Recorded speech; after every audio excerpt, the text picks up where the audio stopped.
So a warm welcome to everyone. We have a few organizations that were members. EPA was one of the founding members of the MLA, so it's great to have you back in the seat. And Mercy4, we're still trying to get you back in the fold. So a warm welcome to both of you and to everyone else in the room. I'm going to call up Vulasani, who will say something about the background to the program that we're going to be hearing about today. Before I do so, I'll just say some few words about Alex. He's a market systems practitioner with about 3 decades of experience, having run projects in Uganda. The interesting thing about market systems, I often think about it as something to do with agriculture, but as we'll hear, well, we won't hear today, but Alex's program in Uganda was on infrastructure development from a markets systems approach.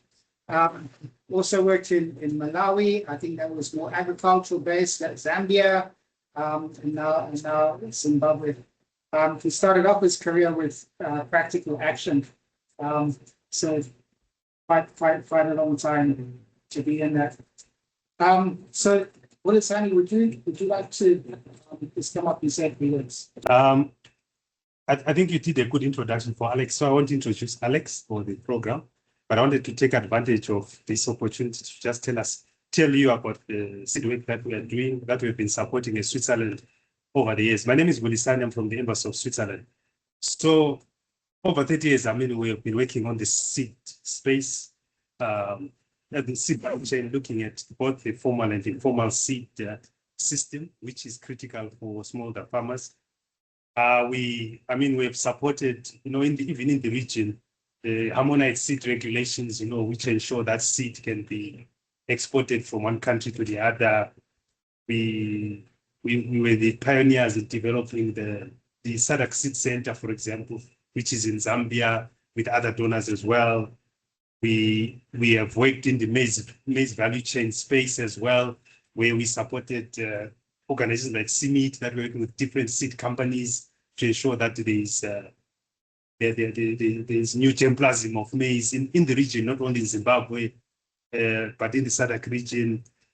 And the previous project that I worked directly as well was the Seed and Markets project that led to the development of the Zimbabwe Super Seeds, which is one of the seed companies which is existent in Zimbabwe, which was looking at maize and sugar beans.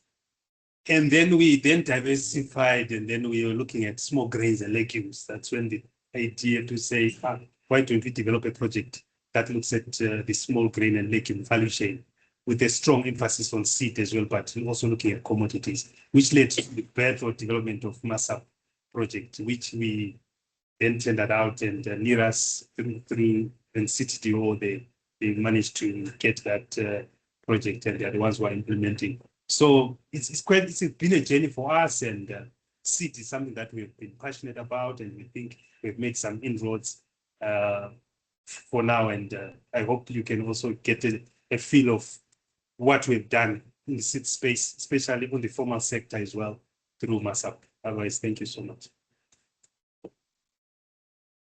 Maybe over to Alex.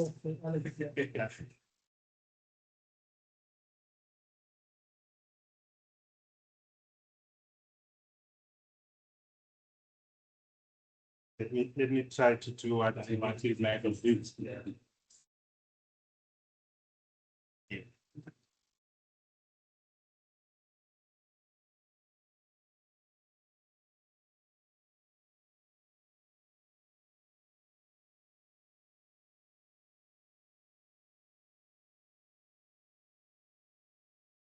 Yeah. Good afternoon, everybody. Once again, just for in case you've forgotten my name, Alex is my name, and then the team leader for the markets and seeds access project, which is what is going to be the focus of our discussion this afternoon. So I just want to run you through some of the things we've done and where we are now and what are our views and ambitions going into the future. Yes, so in terms of context, as Belisane has just said, the partners who are implementing this project is NIRAS, which is an international consulting company. I'm sure some of you know them. Then there's the Community Technology Development Organizations, CTO, and then FIBO. That's a Swiss-based organization, Research Institute for Organic Agriculture. So those are the partners in the project, and the funder, obviously, is the Swiss Agency for Development and Cooperation through the Embassy of Switzerland. In terms of focus areas, MASAP is a two-country project. So we are here in Zimbabwe, we are also in Zambia. In fact, I just came back from Zambia last night, specifically for this meeting. Thank you. Exactly. So we are now in the second phase of the project. SDC tends to work on the 4-year programming cycles. So the first cycle was from December 2021 up to end of June last year. Then the second phase, which is the current one, it started the 1st of July last year, and we are running until end of June 2029. In terms of districts, in Zimbabwe, for phase 1, we were in Cholocho and Mudzi, but we have just been given a mandate by the donor SDC and the Ministry of Agriculture, because we work very closely, obviously, with the Ministry of Agriculture.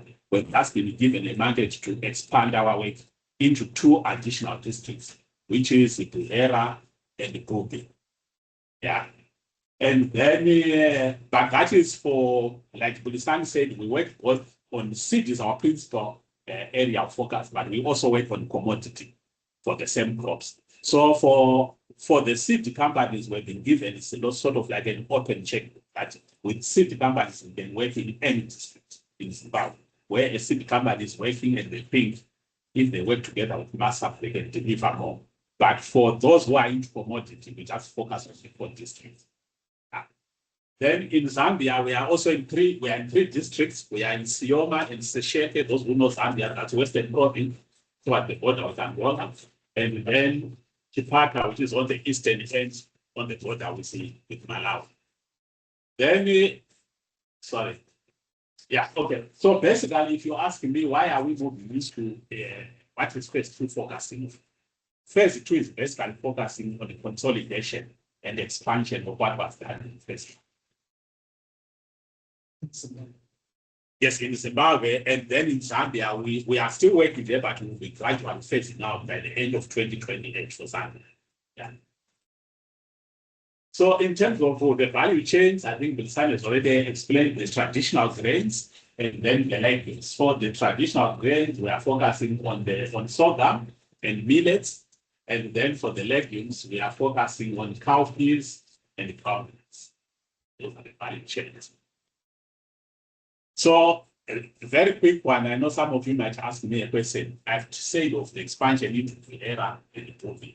So a quick question some of you might ask me is, how were those 2 new districts selected? Was it just a thumbs-up decision?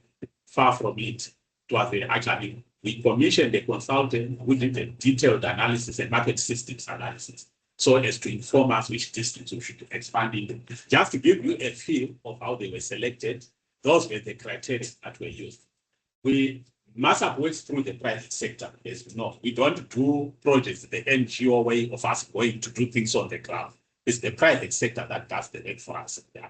So a key criteria was obviously IP means intervention partner, the companies that we work with. So we had to check, are there any intervention partners who are keen to work in those districts? Because if we go to a district where no company is keen to work in, we are wasting time. Then we'll be just on our own. Then we looked at the production of those MASAP crops. Is there a list of production of MASAP crops in those districts? Again, because you don't want to go into a district and say to people, farmers, companies, please grow sorghum. They may do it just because of MASAP, but you can be sure that their MASAP stops, everything stops. So we wanted to avoid that. There must be a history and tradition of growing those crops. CTDO presence, why that factor was very, very critical in Zimbabwe, as you know, for you to work in any district, it takes you a lot of time and effort. You have to convince the powers that be who you are, why you want to work there. So for us, because CTDO is a local entity, we had them to check if they worked in a particular district, either presently or in the past. Very important. Then distance from processing centers, we are talking here now the intervention partners, the companies. If I'm a company, one of the key things I will decide whether to work in a district or not is how far is it for me to go and collect the grain and bring it to my processing center. And there's typically, most of these IPs are either Bulawayo or Harare. So again, I want to go to a place that will take me 8 hours to travel to go and collect my seed or grain, because then it simply balloons my transaction costs, which then affects viability. Then we looked at irrigation, particularly for seed companies. This is critical. A seed company, one of the things they will look at is there an irrigation so that in the event of a dry spell, I can supplement.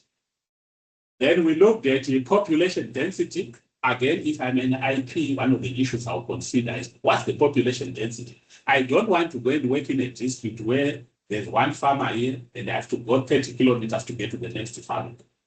Cost-effective transaction cost, it doesn't make sense. But in places where there are large farmer clusters, then it makes it to process your transaction cost. Then we looked at past and current projects supporting, doing similar thing to what MASAP is doing, because it then shows you, is there a base from which to start? And finally, exactly. So, and then we weighted all those factors, 7 factors. So you can see the biggest weight was on the IP interest or presence, and then followed by production of MASAP crops, and then the others equally weighted. So the total score that a district would get was 1, as you can see. So when we did that analysis, Buera came on top with 0.95, and then Bobi was second with 0.9.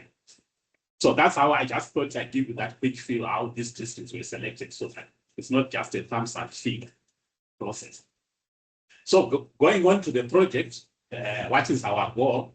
That's exactly the goal of the project, improving smallholder farmer resilience with a specific focus on women. You will find we put a lot of emphasis. Again, you'll find these MASAP crops tend to be dominated by women. So we put a lot of emphasis on that. In fact, our target with the donor is at least 60% of all our beneficiaries must be women. Yeah. Then, of course, how do we think we are going to create change? Change is never linear, as you all know. But of course, modeling is about simplicity. You have to simplify to make things easier to understand. So in terms of simplicity, our modeling, I think this is how we are going to deliver the change. We'll be putting a lot of emphasis on promoting the adoption and implementation of climate smart agriculture by smallholder farmers, which we hope when that happens will then translate into increased production and utilization of the MASAP crops, which should then, we are also going to put, I'll talk a little more about it later.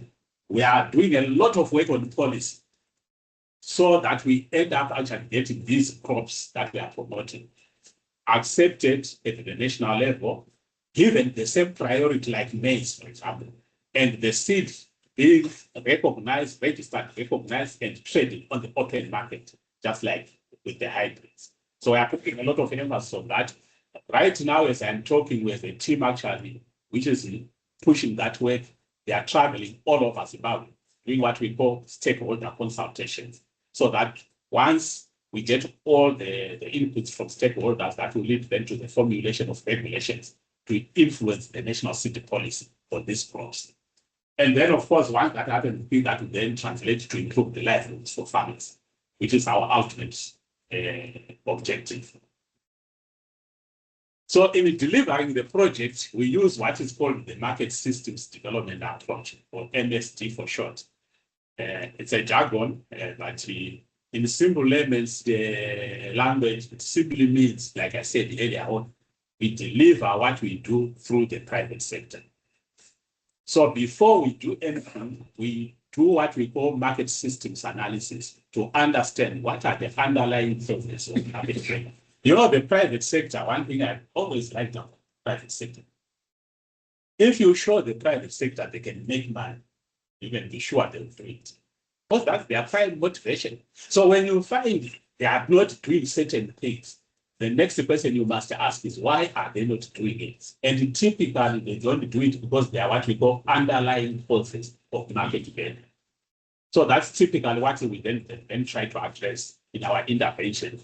So very simply, the market systems approach is summarized by that diagram. Those familiar with this approach, it's what we call the famous donut. Yeah. At the top there in dark blue is what we call the supporting functions. For any market to work efficiently and effectively, there are certain things support that must happen in that market. In our case, there are some of the key things we already know. Farmers need training so that they know what to do, they can improve productivity, they follow good agronomic practices, and so on and so on. Information, very critical, key. Yeah. If Michael knows certain piece of information that I don't know, that market won't work well because there's information asymmetry. So very, very important that you have equal access to information. And farmers also need that. They need information, for example, where can they get inputs, which crops can they grow, who is going to buy when they produce the crop, and so on. So very, very critical. Infrastructure, I talked about irrigation earlier on, very critical for farmers.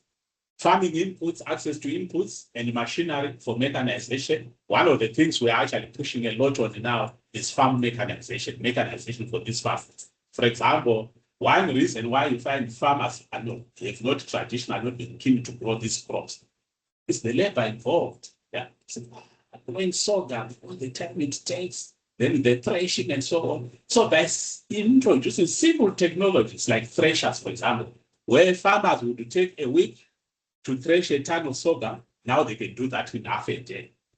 That changes the equation completely. Yeah. Access to finance and insurance. Yeah. And I have colleagues here, who are working with on this particular issue, addressing the issue of access to finance. Very, very critical. Insurance, now why it's so critical now because of the challenges of climate changes, and the droughts, frequent droughts and so on. So unless you do something to protect your farmers, each time there's a drought, they will lose out. So they lose out, back to square one. Next year, you start all over again. So we've said we can't continue like that. Can we do something to address that challenge? And hence why we are now doing a lot of work on insurance. And I'm again happy to see a partner we are collaborating here, Mr. Magesa from Minerva Risk Advisors. We are working with Minerva Risk Advisors, AFC as the insurer, and then ECA Africa as the technical advisor to the whole project on that particular intervention. Then in the middle there, that's what we call the core market. End market is what we call buyers and sellers. That's what constitutes a market. For you to call anything a market, there must be buyers and there must be sellers of a product. So in our case, our core market consists of our farmers, the smallholder farmers, and then, of course, the companies that we work with and other players in the value chain. And then finally, at the bottom, again, for any market to work, there are certain rules and regulations that must be respected or that must be improved to make them more efficient and more effective. That brings in what I told you about some of the issues, for example, government annual announcement of prices, crop prices. That is a big barrier because it's what if I'm a farmer, I will listen to that. What is government saying about prices for sorghum, for maize, for ground? And that comes into my decision matrix on which crop I'm going to grow, or in what quantity, and so on and so on. So we pay a lot of attention to those things. Issues about seed, trade, for example, both domestically and within the region, under the SADC protocol, seed protocol, we pay a lot of attention to that to understand what is going on. For example, one of the companies we are working will be able to excite to work out with us moving into the future is Seedco. And one of the things I was talking to them about 3 weeks ago, they were saying, right now there's a big shortage of cowpea seed in Zimbabwe. And they said, not only Zimbabwe, but even in the region, like Mozambique.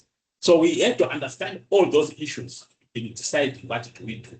Exciting. And then, of course, the issues about food safety, very, very critical. In Zambia, yesterday, it's one of the issues we really developed on. As you know, for one of the crops we are supporting, for example, aflatoxins is a key issue. You don't want to increase availability of a particular food product, but in the process, poisoning consumers. So very, very critical. We are doing a lot of work research there, working with universities, the University of Zimbabwe, UNZA, the University of Zambia, to come up to really determine what are the challenges and how can that challenge be mitigated, which we think then later will filter into policy and to improve for the future. If you want to export for groundnuts, for example, if you want to export it, unless you address that issue of aflatoxins, you are dreaming, you won't export anyway. And the requirements are quite stringent. I know for the most stringent, I know is the EU. For you to export the groundnuts into the EU, your groundnuts should be, your aflatoxin level should be nothing more than 10 ppb. The US is slightly relaxed, it's about 15 ppb for you to export the groundnuts into the US. So again, you have to understand all those issues, because unless you do, you can end up with a situation where farmers have produced a lot of groundnuts, they saturate the local market, and they cannot export. So in delivering, we follow 3 legs or 3 pillars. Pillar number 1 is what we call community engagement. Basically, where we are focusing there on how do we convince private companies that smallholder farmers can be reliable suppliers of seed and commodity. Key issue. Then, of course, we also focus a lot on how do we help these farmers, whether they are cooperatives, farmers groups, and so, to become viable and sustainable as farmers groups, cooperatives, and so. Why this is critical? Talk to any banker. They will tell you one of the reasons why banks don't lend to smallholder farmers or to farmers groups, because they are not organized. If you prove to a bank that they are well organized, they are functional, they have good governance, actually several bankers have said to me, they've opened the door. Why? Because now they're confident. And they are dealing with serious people. I mean, they are borrowing also from microfinance. Those of you familiar with microfinance, one of the easiest ways is when groups co-guarantee each other, when people are organized in groups. So very, very critical. Pillar number 2, private sector engagement, because we work through the private sector. That's how we deliver what we do. So very, very critical. And with private sector, our focus is how do we help these companies to create what we call win-win relationships with the smallholder farmer, so that farmers gain, the companies gain. If a relationship is tilted on one side, it can run for some time, but you know it won't last. At some point, the party that is losing out will not gaining anything out of this relationship. So if you want sustainability, win-win is a key issue of focus on everywhere. And of course, then helping these companies to say, why are you not participating in seed production? Why are you not participating in commodity production? Once we understand that is the underlying causes of market failure, then we work together with the companies to address those and create win-win relationships. Then finally, pillar number 3 is what we focus a lot on: action, research, policy, where we are focusing, I think Sam talked a lot about that one. Access to, for seed, one of the key things you need is early generation seed, or EGS. So we do a lot of work, both in Zimbabwe and Zambia. We are focusing on supporting the key players in the supply of EGS. In Zimbabwe, we are working very closely with CPI, the Crop Breeding Institute. And in Zambia, we are working with the equivalent of CPI, which is called SARI, Zambia Agricultural Research Institute. So as to address that, well, that's critical. Yeah. Then we also do a lot of work focusing, I talked about climate smart agriculture. Part of climate smart agriculture, of course, is agroecology. We do a lot of research on that to understand which practices really work and can be packaged properly and be disseminated for uptake by farmers. And finally, research, of course, gathers the evidence. If I go to the minister tomorrow in Zambia, Zimbabwe, and say, Honorable Minister, we want you to come up with the new regulations for farmer managed seed systems. The first question the PSO minister will ask is, Alex, first of all, who are you talking to? Number 2, what is your evidence? So we have to generate credible evidence to be able then to do effective advocacy. Yes, so coming to the area that you always want to hear, what has happened, like I said, we did MASAP phase 1 and we are now MASAP phase 2. So that slide there just summarizes some of the things that have happened under MASAP from phase 1, because phase 2 we are just 10 months into phase 2. So we have 65 profitable associations that were facilitated by the project, somewhere in the state, of course, but we helped them to really get them up and running. Yeah, consisting of 13 from here and 52 from Zambia. Then in terms, I think one of the things, really interesting things about our project is the level of participation by women.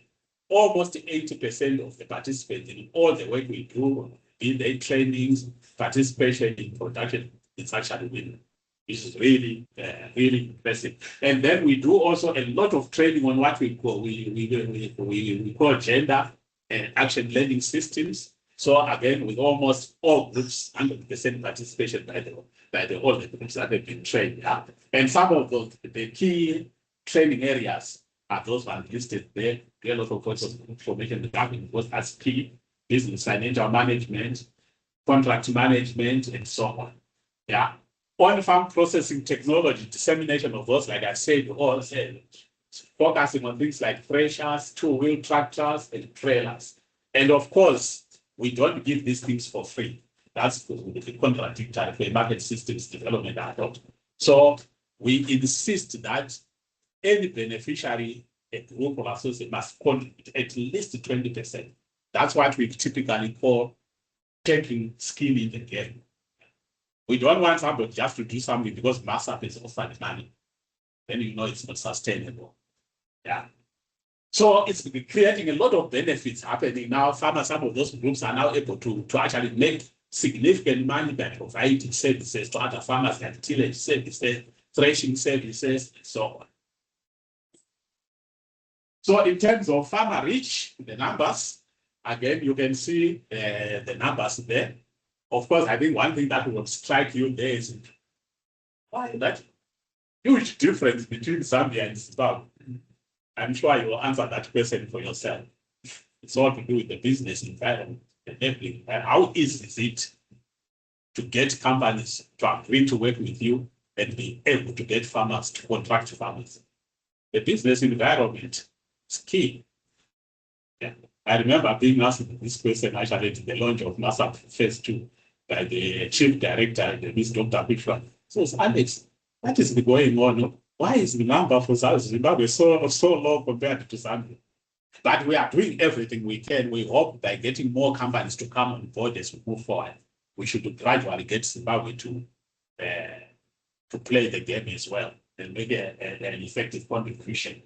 So out of those 34,000, about 7,000 of them are into seed production. Basically, because wherever the companies, when they contract, the seed companies obviously will contract farmers to do seed production.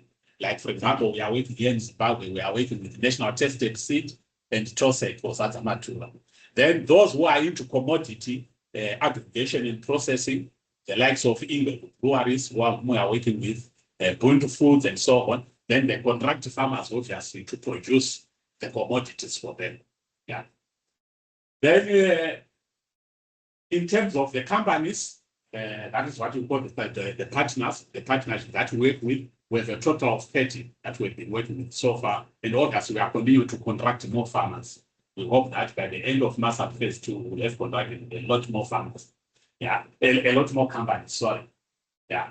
Then, of course, I've talked about the seed companies, 2 here in Zimbabwe, which means Zambia obviously has more. 10 are in Zambia, again, all to do with the business environment. And I talked about EGS supply working closely with the SARI in Zambia and CPI here in Zimbabwe.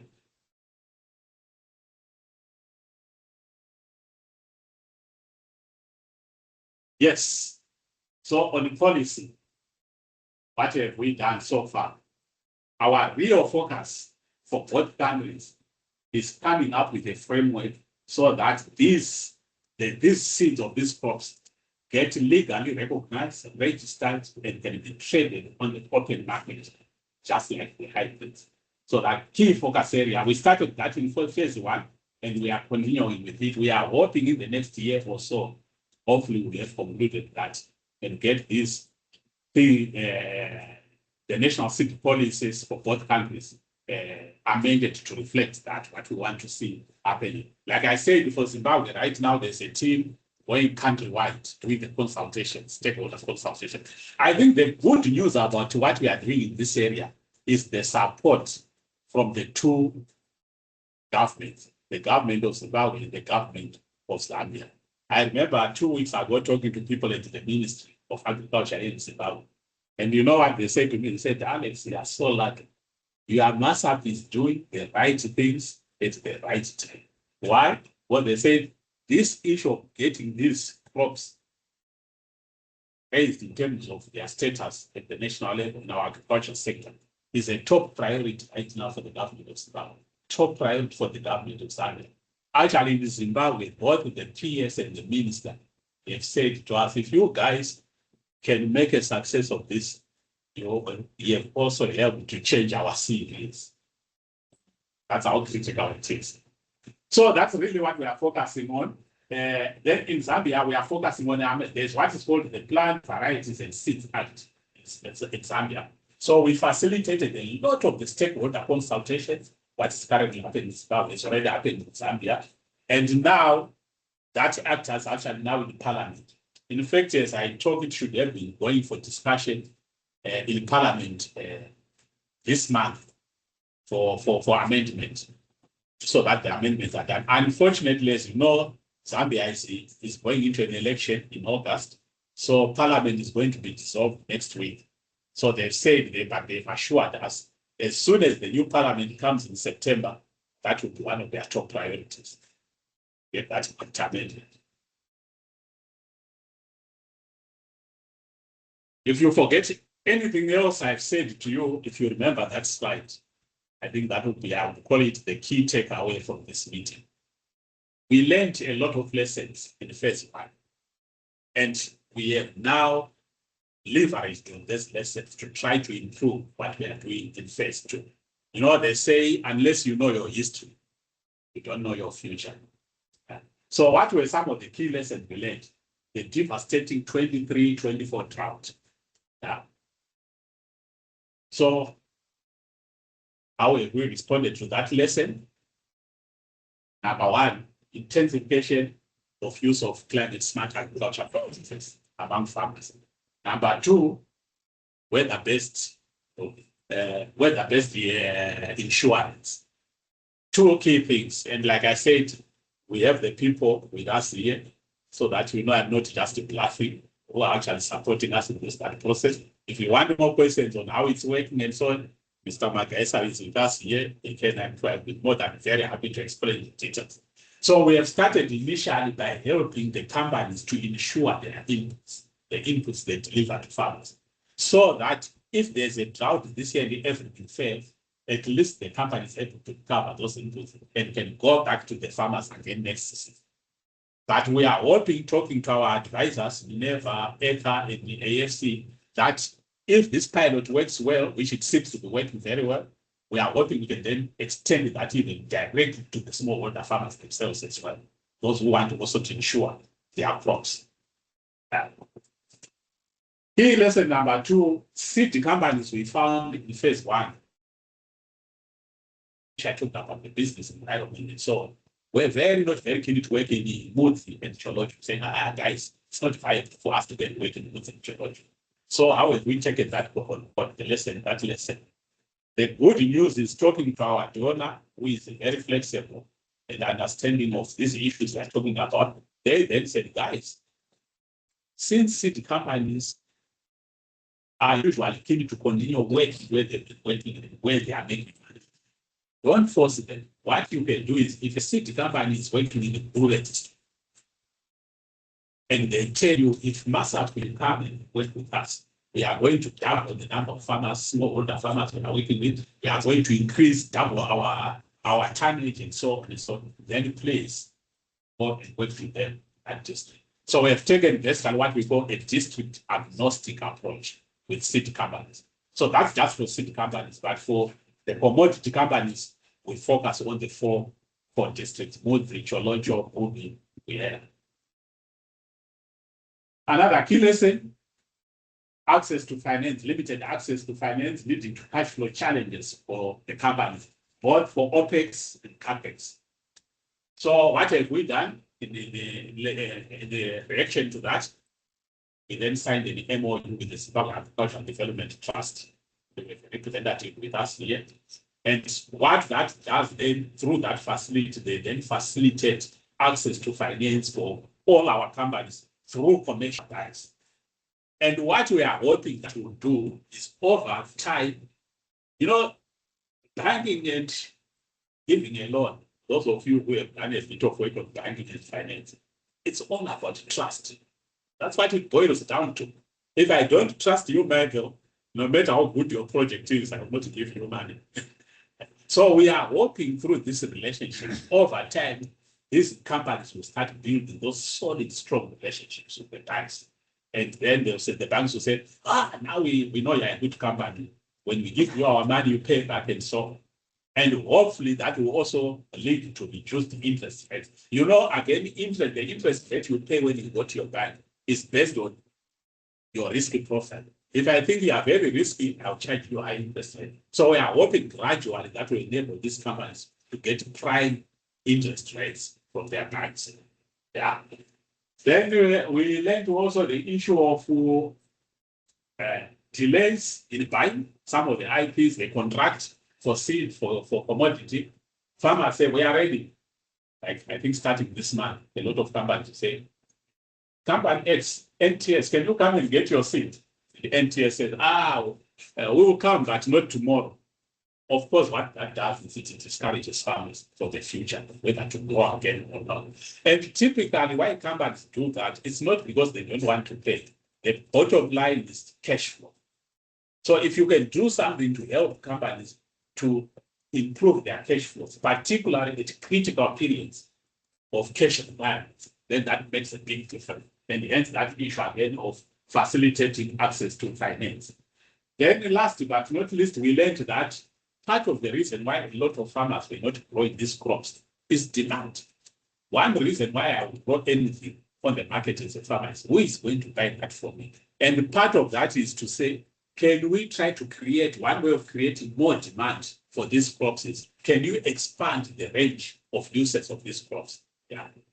So, for example, we are supporting one company now in Bulawayo, Food and Ocean Foods, who have now actually worked a lot on checking the possibility of using sorghum as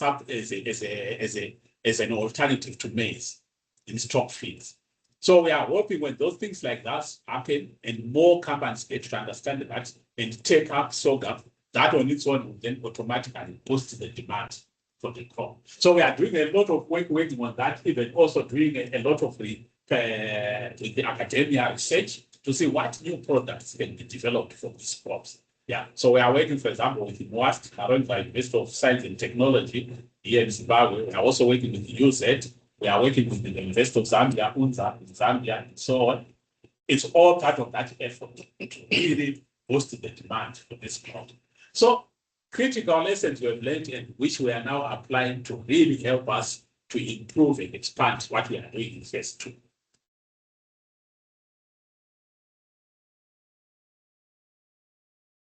Yes, so coming to phase 2, which started on the 1st of July, this is the last year. So we are just 10 months into phase 2.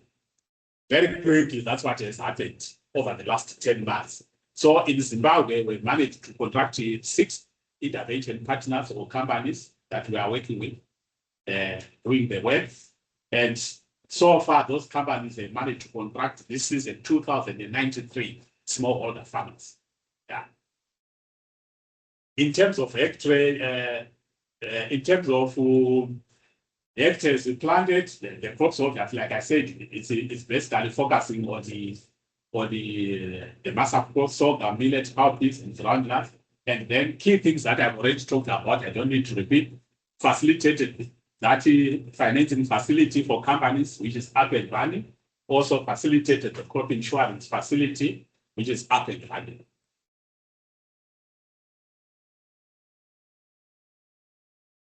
Coming to Zimbabwe, Zambia, what's going on there? We've managed to contract this season. The companies, of course, when I say we are talking of companies, we never do anything ourselves.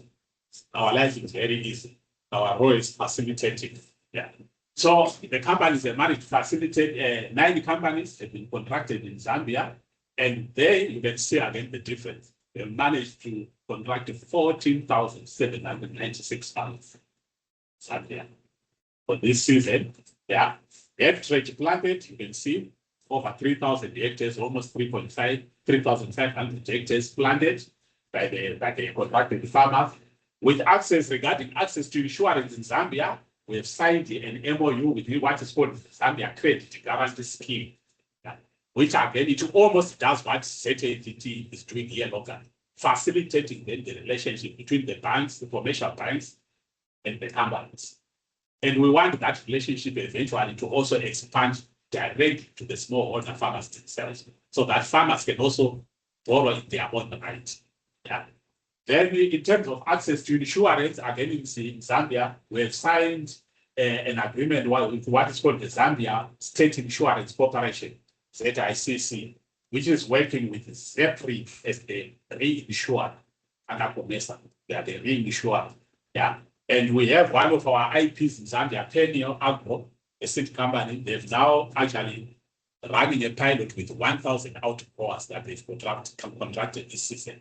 And based on the results we are going to get there, we are hoping we can then roll that out across Zambia.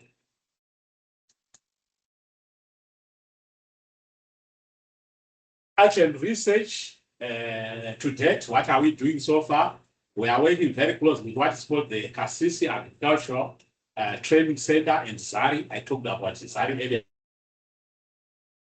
EGS, a lot of work on how we enhance climate resilience, adoption of agroecology, working critically through pharmaceutical schools and the production of EGS. So Zambia, UNZA, I talked about the work on aflatoxin, extremely exciting work going on that area. Yeah, where they are trying a lot of options to say what is the best way of minimizing aflatoxin in groundnuts. So they are checking. There's a product, some of you into agriculture might know, there's a product called the Aflasafe. So they are looking at option one. If you add Aflasafe to the soil, does it help to reduce the fungi that causes aflatoxin in soil? They are also looking at intercropping with sunflower as the main crop they are using for intercropping with the legumes to check again what impact that will have. And finally, they are doing a lot of work on post-harvest management of the ground. So we are hoping again, all the evidence that is going to be generated from that will then go into feeding into advising the governments, both in Zambia and Zimbabwe, on how this scourge of aflatoxin can be significantly reduced. Farmer field schools also with CTDO here in Zimbabwe, focusing again on issues of EGS and the farmer varieties going on in progress. Then I talked about promoting the use of new products from the MASAP crops, working with MOAS, Maronda University of Science and Technology, working with the BIZ, Lupane State University, and so to try to see how do we expand the opportunities in terms of product development from these crops. Then I talked about also working with the Department of State and Specialist Services for and the University of Zimbabwe again on product development and promotion. So in Zambia, I talked about this earlier on. I want to repeat. This is really focusing on this issue of farmer managed seed system, what we want to promote. So our key partner in Zambia is what is called the Community Technology and Development Trust, who are pushing this issue, working very closely with what is called the Seed Control and Certification Institute in Zambia. That's the equivalent of SSIE in Zimbabwe, the Seed Success Institute. That's their equivalent in Zambia. So they are working on that. And then in Zimbabwe, our key driver on that is the Community Technology Development Organization. One of the key things we have already successfully done on this, we have set up now what is called the National Seed Working Group. So FAO, we have been missing you very much on that. And I hope you will soon be coming to join us on that group. This is a group that is recognized at national level. In fact, its formation, everything was directed right from the Ministry of Agriculture, the minister and the peers.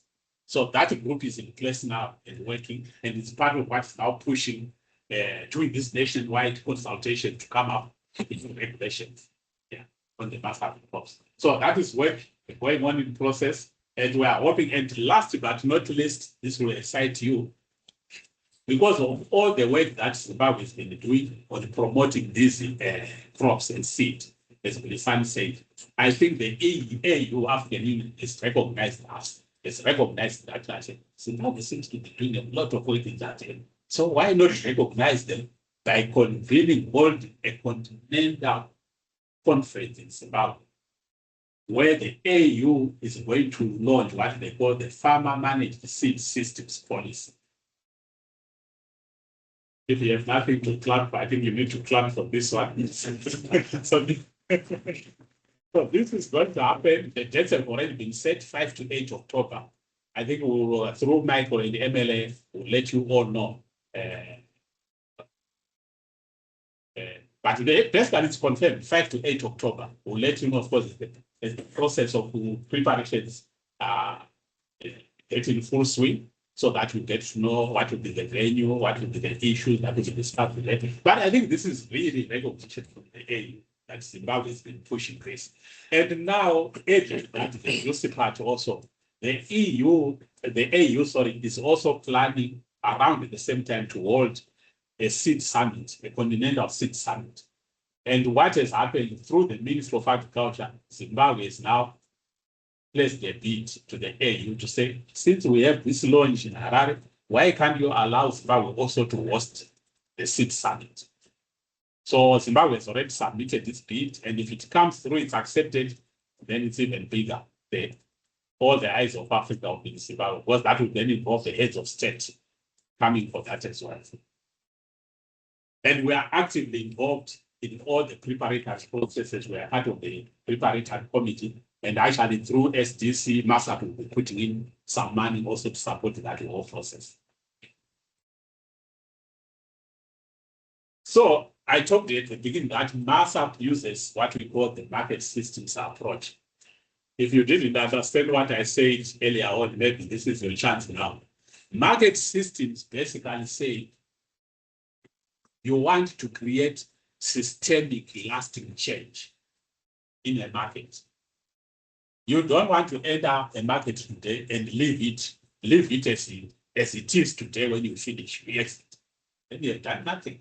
So if there's anything that we think we want to do, that we'll be proud about if we are able to achieve 3-4 years from now, those are the systemic changes we want to get for Zimbabwe and Zambia. If we can get financial sector that is inclusive, providing affordable and adequate finance both to companies and smallholder farmers. That's key. Insurance. If we can have a situation where all insurance is built for smallholder farmers, is made part of the inputs plan, then I think it will be extremely happy that we've changed something. And very important, seed supply. If we are able 2-3 years now to demonstrate, because of MASAP, there's quality seed available on the market for the traditional grains and the legumes, then we can go home and rest. Yeah. These issues are real. I'm not just talking of these things are real. Groundnuts. If you want to grow groundnuts tomorrow, go around any place in Harare. I'll be very happy if you tell me you manage to get a good quality groundnut seed. And continue like that. Right now, we are depending actually on importing from Zambia and Malawi. Those are big producers of groundnut. Why can Zimbabwe not do that? So if we can, 2-3 years now, we can say, because of MASAP, Zimbabwe now is widely available good quality groundnut seed. So those are the key system changes we are looking for. Just a few photos after all my rambling. Sometimes you can see a few photos that, sorry, got that. Yes, what that one is trying to show you, this is in woods during our field monitoring visit in February this year. At the top, this is one field. Just, I think those two crops are just about 2 meters apart. At the top, that's maize, almost a write-off, as you can see. This was in February. There was a mid-season drought season. At the bottom, at same field, same farmer. Look at the sorghum. So we are hoping some of these things start telling farmers. We are not asking you to stop growing your maize, because you know we are so indoctrinated to growing maize. You can grow your maize, but this is what will happen. So maybe instead of out of your 10 hectares, instead of putting 7 on maize and 3 on sorghum, if you can do it the reverse. This will go a long way in terms of your household food security, household income, dietary diversity. Next one. Similar, that's in Micholocho, again in February. Again, same field, 2 meters apart. That's pure millet on the right. That's a maize crop on the left. I remember when we were visiting this farmer, she's called Miss Moyo. Miss Moyo. I actually said, Miss Moyo. So if we saw it, I said, can you see the difference? She said, yes, I can. I said, so why do you continue to grow maize? Because once in a while you also want to eat your sarghum from maize. I said, why not grow your sorghum then or your millet then? You can go and exchange. Because actually there's that facility now at GMB. You can actually swap 1 for 1 between these grains and maize. Yeah, so that was I did in February. And I said, so what you can do this small now, pray that in the next 2 days there is rain. Because if there's no rain, that crop is a write-off. But look at the pure millet.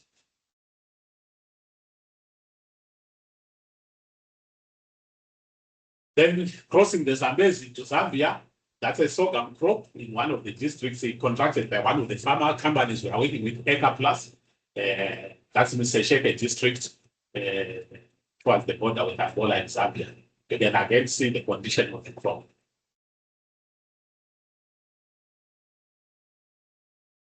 That's groundnuts crop in Chipata with one of the companies, Peniel Agro, where they've contracted contracted a lot of groundnut farmers in Chipata, and you can see the groundnut crop there. What is particularly impressive for me for this crop, this is seed, this groundnut seed crop.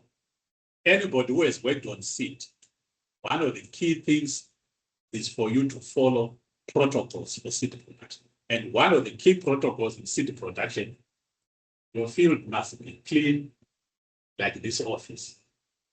If you are a serious seed producer, and look at the field. So again, demonstrating that farmers have really understood what it takes to produce seed, good seed, and they're actually following and implementing those practices. They are longer. That's what I'm doing here.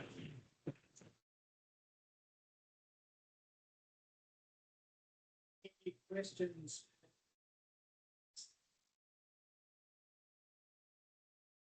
Quite a lot of information we've received. Okay, so when you ask the question, please just give your name and your organization. So, thank you, this is Esther Oldbank. So I just want to make sure I got this right. You are not developing seeds for the market, you're just producing seeds. So maybe if you could answer that first. It's seed for the market. Because, like I said, we are also working with companies, actually seed companies, the National Testing Seed, Tosec or Matura. So these companies then go out, contract farmers, provide training, provide extension, so that then these farmers produce the seed. When the farmers they produce the seed, they sell back to the company. So thanks for that. That's quite clear. Have you guys done any work on your ROI to turn on investment? I'm curious in terms of phase 1. I'm always hearing of the target numbers, but I'm actually interested. Perhaps if I the companies. What is my rate of investment in investing in someone in traditional as opposed to that seed being grown in it's I know you said you're going towards where you have where there are projects in that area, etc. But projects finish after 4 years. Right. And then we're back to square one. Where farmers go back from not growing perhaps seed, but growing the normal things. So if I know my rate of my return on investment and the farmer does, then that makes more sense for sustainability. Right, fantastic, yeah. So what we do when we get a company, for example, national tested seed, that means that it's about them. The first step is we go to them and we sit on the table to talk. There's this opportunity of working on growing sorghum seed, for example, or groundnut seed. Would you be interested? But our requirement is you have to work with smallholder farmers, not with commercial farmers. Because our target ultimately is the smallholder farmer. Then the company says, oh yes, I'm very interested. Okay, so what does it take for this to happen? Let's sit down together and co-create the business plan. So we work together with the company, starting from a concept of what exactly we need to take, how we deal with their work, what investments MASAP going to put in, and what investments the company going to put in. Again, we never give free grants. We want a company to also bring this money onto the table. Again, it's a way of scheming again. So we do that, we then run that through SDC, obviously. And my good friend Michael here, he also then runs through all those things in very detail, really checking a lot on economic viability, financial viability, return on investment, all those things. Once we're in agreement, say this seems to make a lot of sense. We then move on to the next step. Let's work together again to come up with a bankable business plan. So it's only when a company has done all those number crunching and is really committed and convinced that I will make money out of this, that they can say, guys, let's go ahead. If they feel they cannot make money, we will not force a company to work with us just because to help us. Far from it. Because then we are not bringing in sustainable change and through that. So that's very, very critical. And we really put a lot of emphasis and focus on that. Still has a concept in mind. Still has a concept in mind question. Okay, What okay. was the return on investment in phase for the farmer?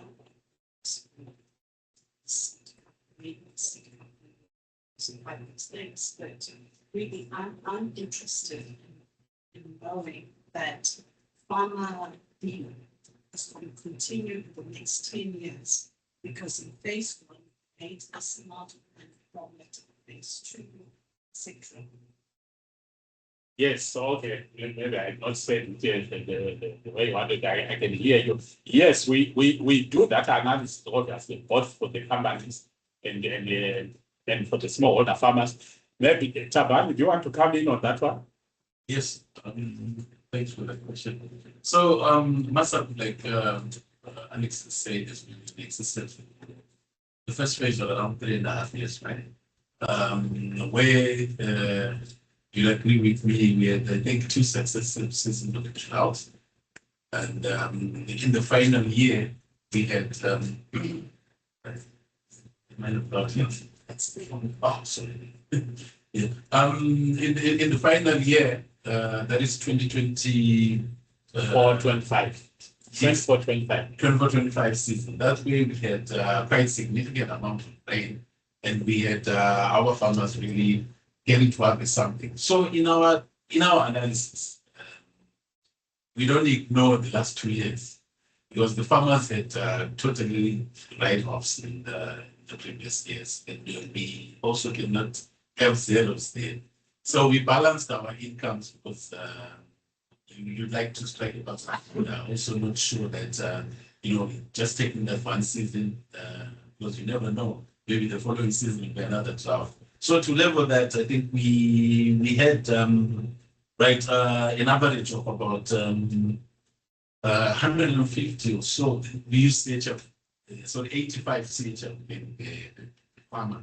If you look at that period and the number of farmers that.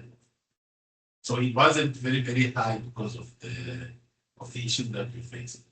I think if I'm to talk on the side of parts. But then in terms of the value of business for the IPs, the intervention partners, Right.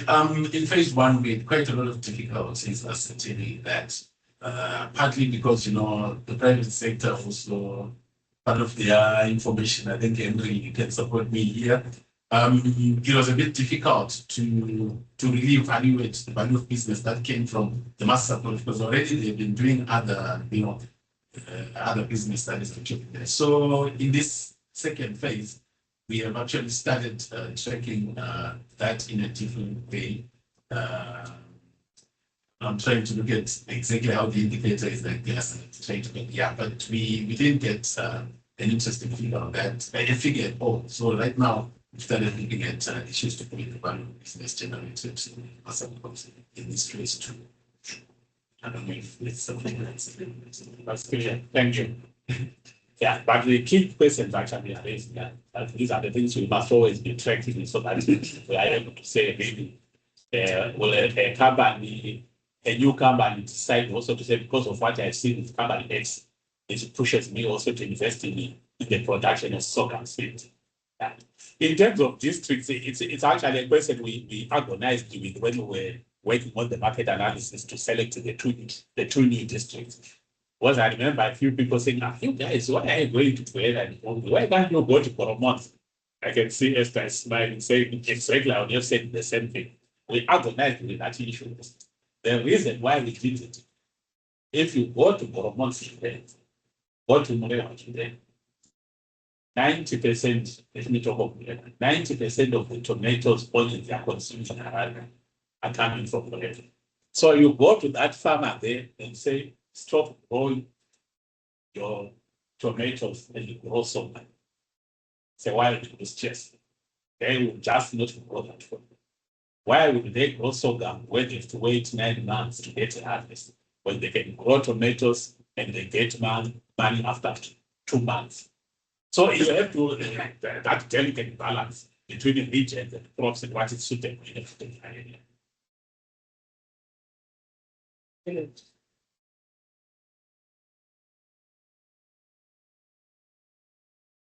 Thank you so much, Alex. We've been working together for a very long time. This issue of developing seeds for the smaller farmers is within the table for a very long time. And I'm happy that you said you are following the market systems approach. If I am a seed company, I always want to make sure that every year the same farmers come and buy the seed. But with the OPVs that we are developing, I buy seed this year, the next 3 years they're not coming. And it's about 3 months ago, we had the CPI, they came also the presentation, and my brother was there talking about farmers and the yellow maize, where they were saying, look, the business is limited. Because once we develop these varieties and they buy 1 year and for the next 3 years you don't see them. So do you see a lot of business in that area? Because we've also tried to make the seed companies develop these seeds. And the complaint has always been these are open pollinated and you buy 1 year, the next 3 years they are not coming back. Very good question, Elliot. My friend, yeah, it's always an issue. Anyway, organizing within this area. But maybe let me ask my colleague, Marcy Henry, do you want to respond to that? That's true.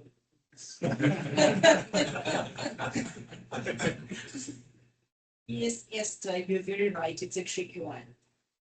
When you look at a crop like groundnuts, yes, some seed companies actually say they're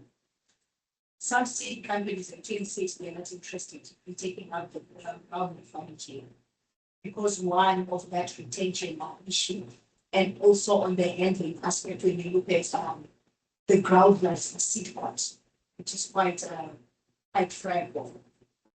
In terms of when you look at crops like sorghum and millets, the seed companies now are coming forward and they're looking at developing the varieties more because they're saying depending on what the farmers are producing and the seed quality we are getting on the market, there's no value. There's a lot of admixtures and the quality is bad. So at least now they're coming in because they want to protect their name. They don't want to be associated with the bad seed that is on the market. So they are coming in for seed production, and farmers are actually advocating for that good seed. And they're also complaining of the bad seed that they find on the market.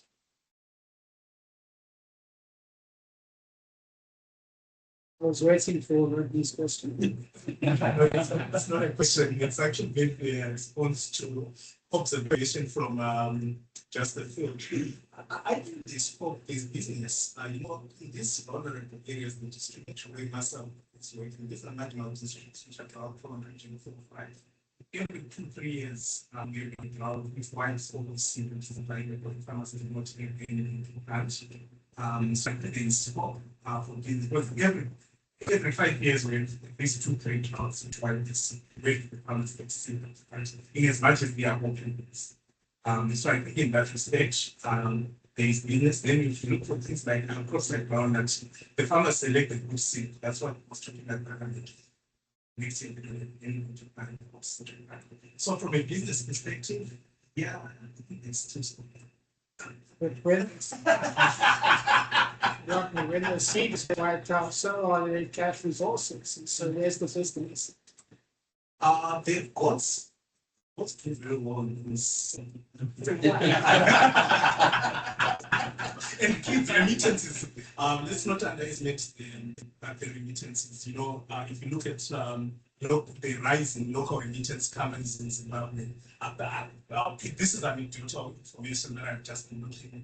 The number of remittances companies that I've seen sprouting in the small towns. But I think it's a really good conversation, and thank you for this. Indeed, we see some companies like Seed Trade that never really invested in groundnut seed research because of this very important. Yes, but having said that, there are some crops where, even for these crops where there's a current real evidence of shortage. It may not, how long it will last at market, anyway, I cannot answer. But currently, there's real evidence some of these crops shortage on the market. Talking about specific examples, the seed crop, we hope to be able to put to work with us moving forward. When I talked to them 3 weeks ago, they said currently there's a very serious shortage of cowpeas seed.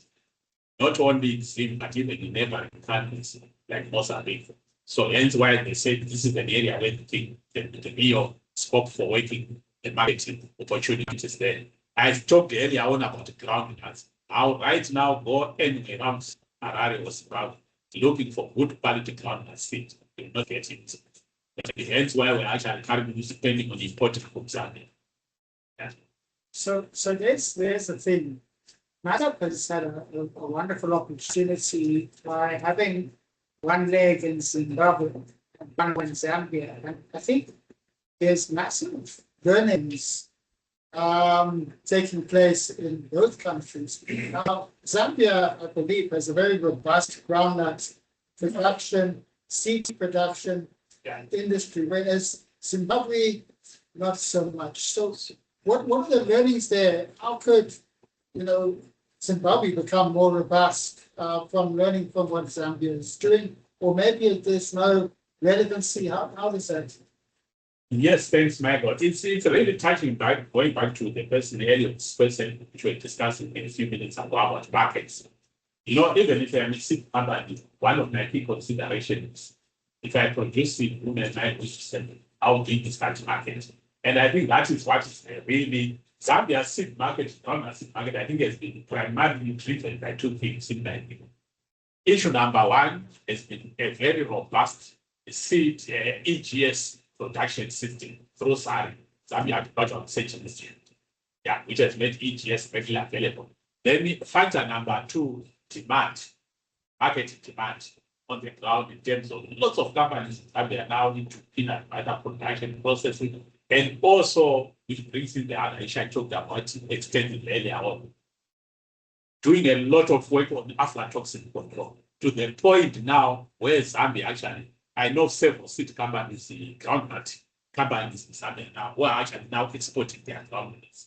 because it now meets the aflatoxin requirements. I know one company which is exporting a lot into the South African market, and I know another company, they actually have 2 orders right now to export into the EU and to export to the US.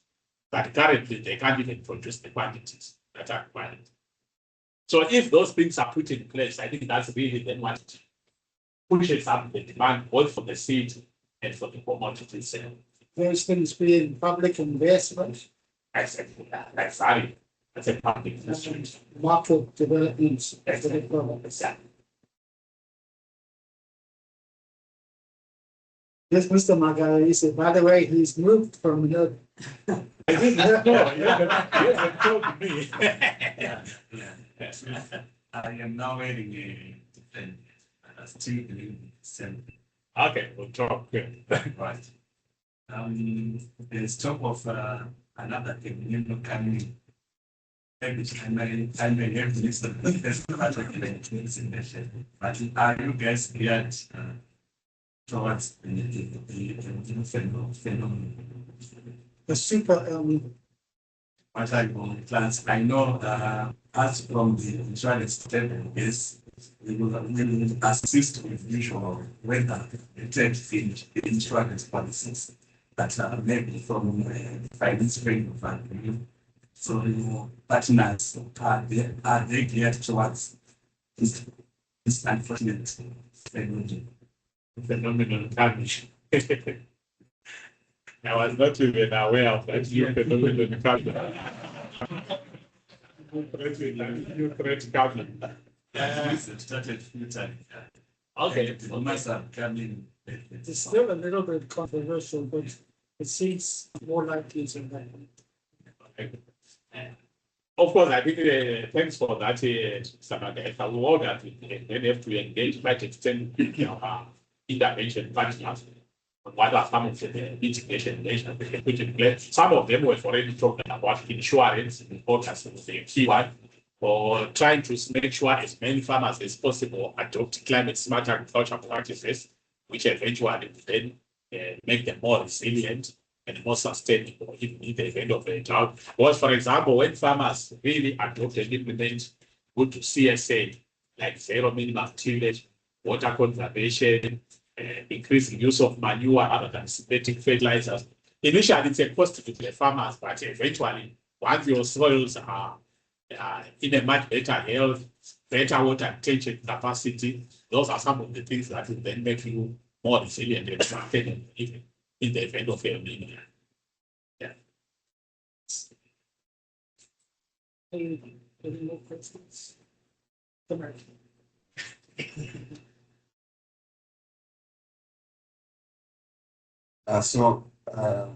My name is Joseph Kamshan, but I want to emphasize that I have a papers, which is animal health. So if I ask a question that is foolish, it's because I don't have experience with sick. So initially, I just take one question, but then some of the comments also made me to start thinking. So as I'm not so sure whether my question would be the same as yours. So I did the maths when you put up that slide with the number of farmers and the so on average, and the maths was my worst subject this. So let's hope you've got it. So on average, the smallholder farmers' land size in Zimbabwe is 2 hectares, and in Zambia it's 4 hectares. So I just wanted to understand, in terms of the farmer, eventually reaching your goal of better life, what are the returns like for the farmer? Have you, does it make sense for the farmer to grow the crop and make money? Okay. But I also wanted to link that with what my brother Elliot has talked about in terms of the seed companies almost complaining that there's no business because it's open, which I don't understand. So at the end of the day, I'm from my background, I've always felt that sometimes it is the point, who do we want to benefit at the end of the day? If you ask me, I want the farmer to benefit. And if the farmer benefits because they are using this same seed 3 times and not having to go to buy them, and it increases their profit margin, then I'm all for it. I think that ourselves is the private sector.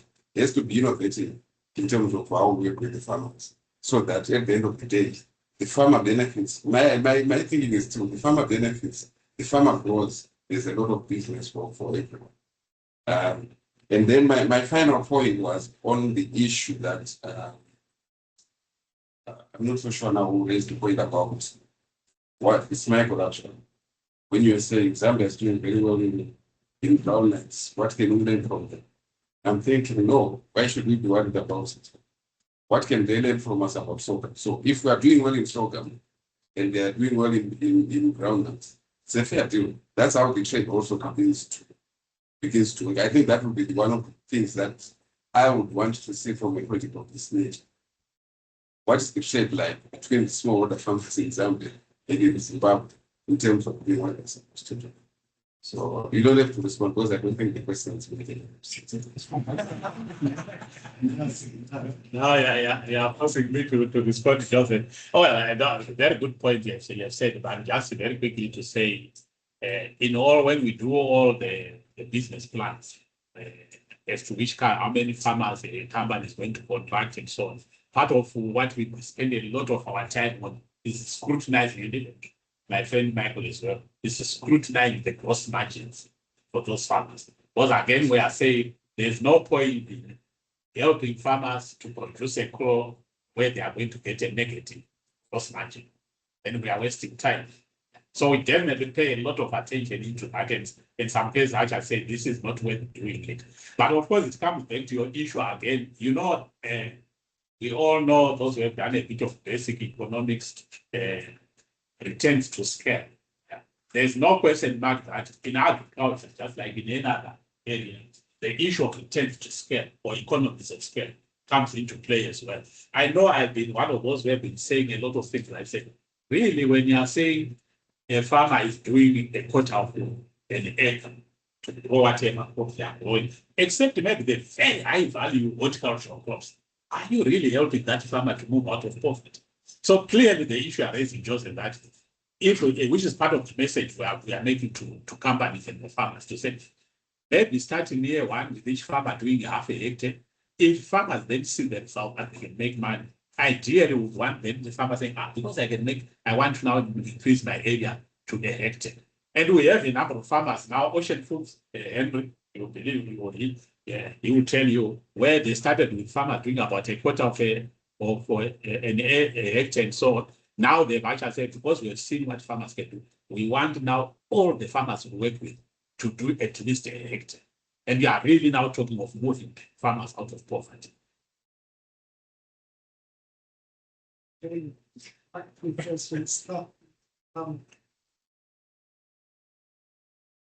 Just wanted to get maybe. Okay.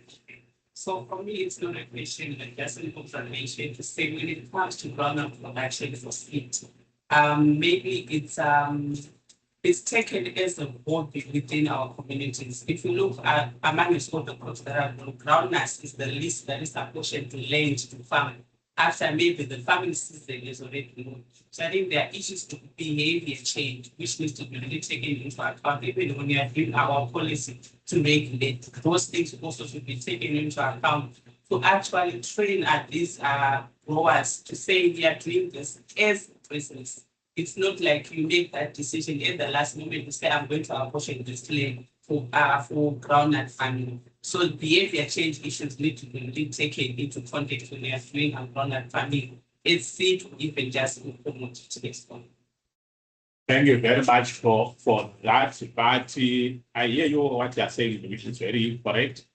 But I think part of the reason why that has happened now, why groundnuts being looked at aside, if we dig deeper, the issue again of good quality seed comes in. Well, if you know the variety common here in Natal common, farmers have been growing, recycling, to the point now, if you look at the groundnut, that's Natal, it's now, I don't know, so tiny. So it's those things that then start pushing away farmers from growing that crop. Some of us, I will tell you, we are here now today talking to you, thanks to the fact that my mother was growing a lot of groundnuts. There was a time when groundnuts was the crop to grow, and you would really make money out of it. But definitely your point also very valid. Behavior change 29. I think for his interest, I think for the smallholder farmer, our package just doesn't end at either kitchen partnership where farmers are just selling. We've got a bigger package in the access of on and off farm technologies. So we've worked with the farmers like the groups that you saw in the presentation. They've been assisted on a cost sharing system where they've accessed threshers and shellers at district level. So they're actually now providing services to other farmers because part of the issue that we had when we started the project was that the small grains had some difficulties, the work in processing was quite hard. So we've introduced processing technologies like your threshers, your shellers for groundnuts, and also some tillage equipment to farmers. Tractors and some manufacturers access for tractors to actually do simplified work for the farmers. So these are actually providing this as a service to the other farmers. For example, for one group in Cholucha that has generated about 945 CHF in one season of threshing for the farmers and providing this kind of service. So we expect that this will actually grow and also dependent on a good season. Sure, Bruce, I is very happy that you're using CHF. But for the uneducated. Sorry for that. Or CHF is the Swiss currency. I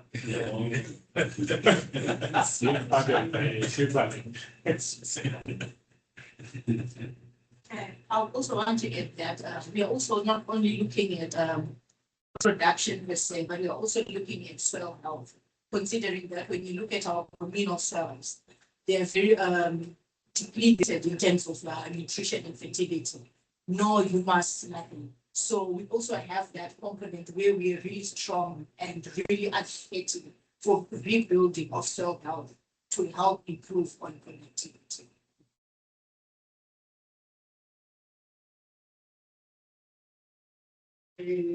Yes. This is the for Zimbabwe on the student. Open to say about that's what they are going to see this that's picks up the job and fix the other forms. So looking at the small from aspect, I'm really hoping that this type of insurance part things are going to be done differently. Because we need to find a way on how we can get the affordability barrier. Because over and over, we've had insurance markets being sold to small ones, but they haven't been able to actually afford it. And now that we've let's say, things coming into play, I really hope that however this thing is going to be packaged, Minerva, these and AFC, they come up with something innovative to curb that barrier of affordability. Because at the end of the day, insurance might be, packages might be better. It's affordable for the small farm because we are talking about the small farming starters and not a commercial farming. And then the other thing that I would want to add is the presentation was quite good.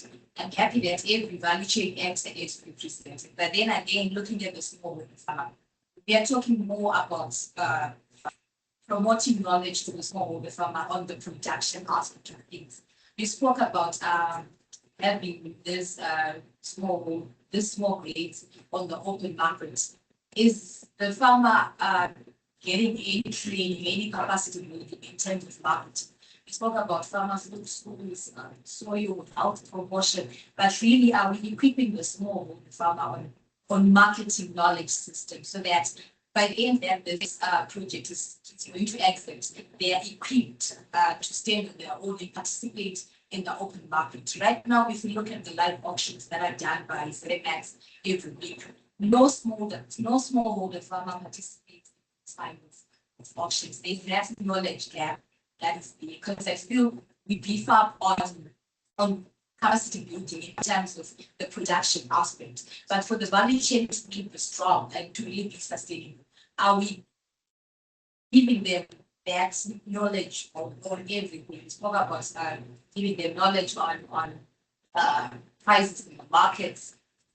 Is it Are they able to get all that information at the some of this information is possible, emails or whatever. Do they have the technology to access that? How are we reaching? Because we spoke of the areas we're speaking of there, they are really marginalized areas. Our interventions, how are we really reaching out to that? But at the end of the day, as much as these private sector entities are benefiting in the value chain, is the smallholder farmer at the end of the day. Thank you very much for those questions. I think I will not answer them since we have experts on those questions here with us. I will refer the first one to Mr. Magaisa. How affordable are these products we are trying to promote? And then the second one on the farmer trainings, getting the knowledge to them and so on. I will ask Fimasi to come here. All right, so when the insurance class, there are various products that suits your pockets. So like AEFC, they did a pilot project in months called Farmers Basket. For a premium of $15, farmers could pay out of $7.1. So there are various options that we can come up with. Either you can take the input cost cover, which is also affordable to farmer, or there's a limit cap. So it will depend on the model, but otherwise we can accommodate everyone. Thank you, Mr. Magaisa. Yes, talking to AFC, who is the insurer, Kenny, I was talking to him the other day. He's so keen that, like I said, we have done this pilot with the companies, but he's so keen that we can cascade that down directly to the smallholder farmers themselves. And he was saying to me exactly what Mr. Magaisa said, that the issue of affordability is not an issue. It can always be tailored to the specific requirements of the farmers. Yes. Now, I still want to talk about the issue of farmer knowledge and training. Yes, in as much as we work through private sector, we also engage what we did. We say we turn our portfolio service providers. We offer training holistically, not basically just for farmers. You turn the slide back to the But we comparison actually between sorghum and maize. So we work with the sectors to undergo capacitation, strengthening from governance up to marketing. So they go through the whole training process, the whole value chain, for them to understand how to approach a market, how to deal with a market, and where they feel they're getting eroded, they actually refuse to sell their produce. We've actually had experiences where specific groups of farmers within in Moods actually, we had a group of farmers who refused to let go of their farm because their families were being short-changed. So yes, we take training from a holistic perspective. Any more questions? Are you exhausted? I just got maybe one final contribution. So Alex, there we've got the comparison between maize and sorghum in the same field. Yeah. It's quite striking. And it seems to me that the future looks more like the top than the bottom. Then we hear of another coming, and then I think we're going to see the frequency of dry seasons increase. So we would want to see more of the bottom being done. Right. That's the idea. But isn't it more about the markets and the market demand for that bottom crop as compared to the top crop? That's true, Michael. Then you remember what part of what we've been saying. We want farmers, then we don't want farmers just to push them broad. I'm not sure which will be right. So that's why we emphasize this issue of contract between the farmers and the company. So that a farmer grows when they know there's a market for it. Then I talked to the second issue. How can we push use of these bottom crops so that they get into many more other uses, which ultimately then also push up what the market demand. So, for example, if one of the major ingredients in stock feed manufacturing is maize, for the starch component, the carbohydrate component. So, if we can, through all the ways we are doing the research, that sorghum when you use sorghum instead of maize, it's just your stock feed is just good or even better. And probably cheapest. And then more companies, stock feed manufacturers, companies say this is the way to go. What will that push up again? Last year, I did a proposition to use sorghum in stock food. Either the nutrient content is higher, it's cheaper, Yeah, maybe we want to say a bit about the work we have been doing with ocean foods and their use of sorghum in stock feeds. What they've been saying, what they are seeing so far. Thank you, Alex. So last year, there's one with first we went up differences in Japan. We did have no residents so many stock feed for poultry. And every moment, I think, according to the formulations, it's slightly cheaper than this. And it's not like they're getting reporting as superior feed customers. So we believe, and we believe that we can have enough food to create this more material. That it will increase the production. and they only do so when it's more profitable. So that's the proof in the pudding, I suppose. But I guess the key now is to take it up from a one company thing, a 4 district thing, up to more of a national thing. So It's not this minister. Sorghum. Is it for all livestock? Is it specific, let's say, to cattle, poultry? I was just curious. Yes, that's a good question. We obviously are going to be working very closely with the feed manufacturing experts who do, all the detailed studies in terms of food protein content, or what percentage of sorghum contained and so on, vice versa. And that's what the income that we try to explain that there's company we've been supporting our ocean food. Initially, they are focusing on the poultry feed. Yeah, and they are saying the crude protein content actually when they've done what they are testing and so seems to actually be superior to that of the I think we better call it a wrap. Yes, it's. So I can also relate to this picture. We are having one of the insurance programs for one of our clients in the New District. It contracted sorghum farmers there, and I can reference the real side by side. Maize was looking bad. So, but the contractor is not contracting maize. It's a direct district where the patents are. So they actually gone into sorghum. And right now, I think farmers, they can get 1.5 to 2 tons of sorghum, despite the need drought that we witnessed in the month of farm. So it will also depend on the areas and not crop that we should contract in certain areas. Certain areas are not actually good for maize. Certain areas are good for sorghum. So that's one of the criteria I suppose in some system. I suppose it's and you would prefer to ensure the bottom crop. It's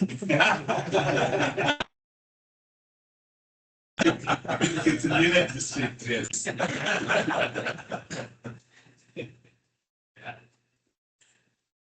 And Rodney can have the final contribution. Are we done? Yes. All right. Well, thank you very much. Standing in the firing line for so long. We must be. So this slide. So I think you might have seen advertised in the Reading presentation at the beginning that our next forum is on the 21st of May, which is a Thursday.